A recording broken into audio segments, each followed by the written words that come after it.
Hello guys, good afternoon. কেমন আছো সবাই? আশা করি ভালো আছো। তোমাদের ভালোবাসায় আমিও ভালো আছি। চলে এলাম আজকে দুপুরে লাঞ্চ নিয়ে। আশা করি তোমাদের সবার লাঞ্চ হয়ে গেছে। আমার তো অ্যাজ ইউজুয়াল যেমন দেরি হয় তেমনই আমার লাঞ্চ রেডি হয়েছে। তো মা নেই, তাই পঞ্চপদে রান্না আজকে হয়নি। আমি একা, আর আমার ঘরে আমার একটা গেস্ট, সে আবার অনেক কিছুই খায় না, তাই জন্য বুঝে শুনে রান্না করতে হবে, কারণ বাসি অনেক থেকে যায়। তো আজকে চটপট দেখিয়ে দিই তোমাদের সঙ্গে কী রান্নাটা কী হয়েছে।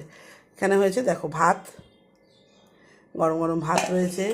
এখানে রয়েছে আলু আর গাজর আর ধনেপাতা দিয়ে ভাজা, কালারটা কি সুন্দর লাগছে দেখো।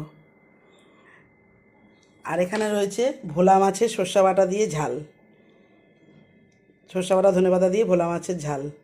আর এখানে রয়েছে কালকের একটু মাছের মাথা দিয়ে বাঁধাকপি তরকারি বেঁচে গেছে, ওটা বার করে নিয়েছি। আর আমার টক দই আর শশা। এটা হলো আজকে আমার দুপুরের লাঞ্চ। তো চটপট আরেকবার শেয়ার করে দিই লাঞ্চটা তোমাদের সাথে। এটা হলো ভাত, অল্প ভাত হয়েছে, মানে একবেলা ভাত খাবো, একবেলা রুটি। আর মাও নেই, আমি আর আমার একটা গেস্ট শুধু। আর এখানে রয়েছে আলু গাজর ধনেপাতা দিয়ে ভাজা, কালারটা বেশ সুন্দর লাগছে দেখতে, খেতেও ভালো লাগে। আর এটা হচ্ছে ভোলা মাছের ঝাল সর্ষে বাটা দিয়ে ধনেপাতা দিয়ে। এটা কালকের বাঁধাকপি, টক দই আর শশা। তো চলো, ভিডিওটা ভালো লাগলে লাইক কমেন্টস করো। আমি খেতে বসে পড়লাম, তোমরাও খেয়ে নাও। চল টাটা।